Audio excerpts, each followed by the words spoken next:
Instinct lang na ako ba that I called my mom dayon. Ingon ko, ma ang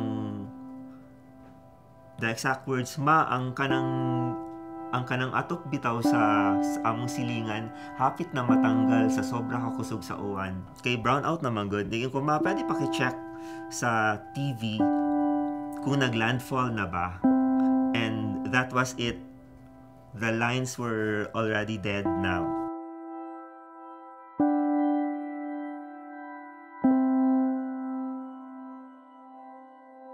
Masyadong malakas na yung hangin. There's no way for us to go out of the house anymore.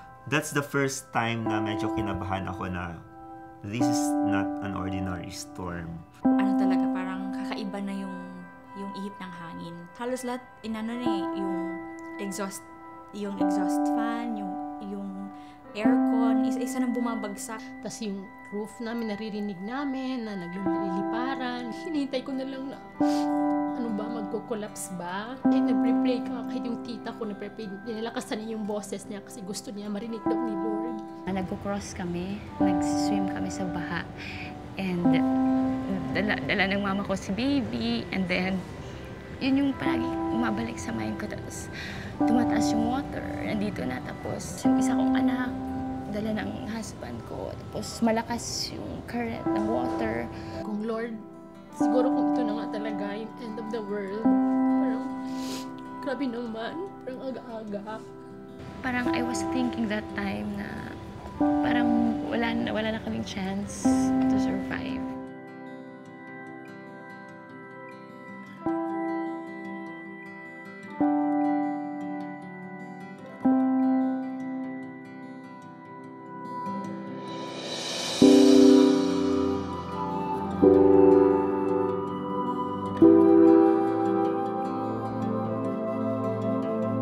So nakikita ko sa labas slowly, paakyat yung water.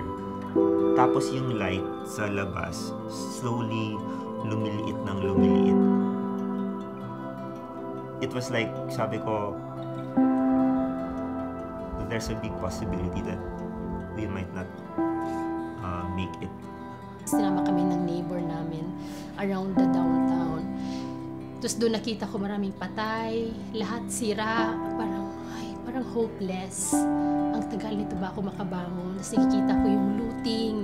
Paano to? Walang hospital, ganyan. So in terms of emergency, wala kami pupuntahan. So right there and then, nung gabi, nag-decide kami. Nag-emergency pack kami kasi the following day, aalis kami. You have to brave the road na you have to climb the debris. And bigla ka na lang may makikita kang dead body sa harap mo. We were constantly looking for food, for help, for relief goods, but wala eh. For 3 days na nandun ako, wala. Doon ako naiyak for the first time. Parang doon siya nag-sink in.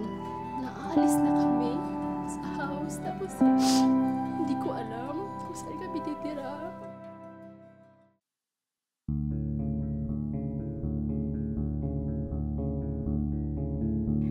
My role was to give updates, coordinate closely with the Cebu cluster. There were still some unaccounted reps. We were at high hopes during that time. We were hoping that it was just a telecom issue, that we just couldn't get through the line because there's no signal.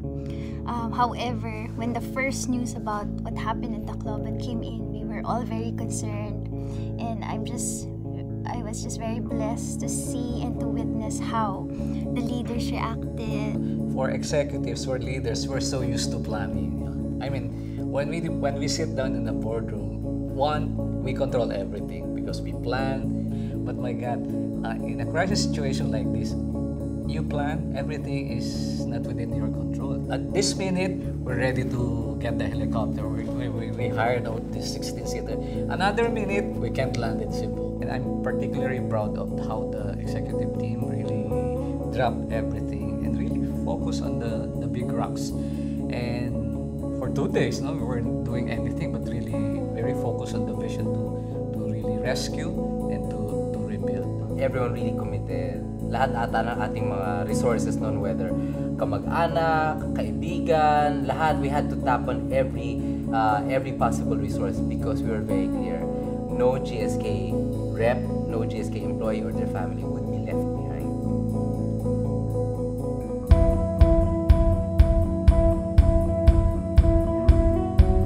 So actually what we wanted to do initially was to send help. We want to send water, we want to send food. Everybody in GSK was eager to help because there was no word from anybody. So when Zina got all of us together, I think it was a very critical decision on her part when she said, our plan now is not to extend help, but to evacuate. Because evacuation is totally, entirely different from just sending help.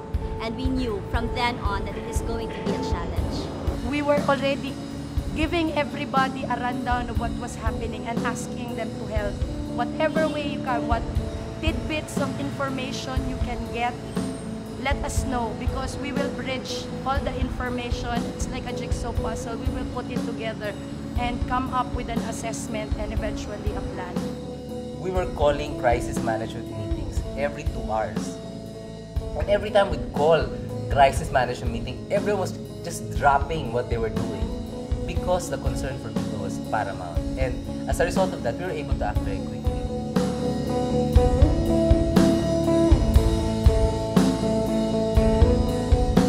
One of the critical time was during lunch break on that Monday where we all held hands and really bowed down and asked for the divine intervention of our Almighty God and asked Him to make us instrument of His salvation. From that point on, things started to roll much faster. People were starting to be found. There was a simple text message. We were a little bit astounded, there was this text message from Fabio, so we started calling him, and the first thing we had to ask him, do you have enough batteries? And is the signal good enough? That's when I asked, how is your family, how is Bing? And that's when we realized they really had a rough time in Tacloban. So I told her, Bing, don't give up now. Your kids needs you. You need to be strong. You're GSK. We can get through this. We will get you out safely. Just believe that we will find a way.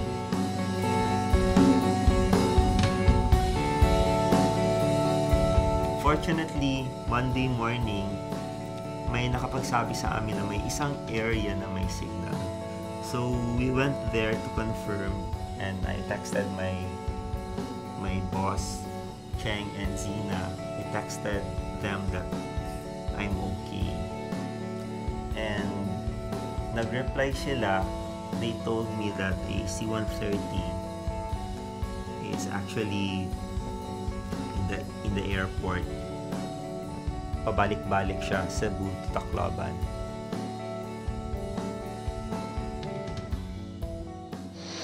Muli po, pakiclear po natin yung dadaanan ng ating mga survivors. Maraming pong salamat. Dito po sila dadaan sa harapan, tapos po i-assist natin sila sa mga bleachers. Maki-ensure po natin na natampon po yung mga Nico arrived. He was the first to arrive in Cebu. We were all in Starbucks, Mactan, and we bought him a hot meal and a coffee. Suddenly, yung husband ko, tapos sabi niya na tinawagan daw siya ng Lakso. Tapos hindi ko ina-expect na tutulungan kami. Yun talaga yung, I didn't expect really na help would be coming. And yung extent ng tulong sa amin. Pagdating, everything in-arrange nila. Lahat, we didn't have to spend. Compared sa iba kong mga siblings na walang help coming from their companies. Doon ko na grabe, what a big family pala Lakso is. It's when tough times happen, when everyone pulls together, and this is where you realize that against all odds, against all difficulties, it's the culture that binds us, that makes things happen, that makes the impossible become a reality.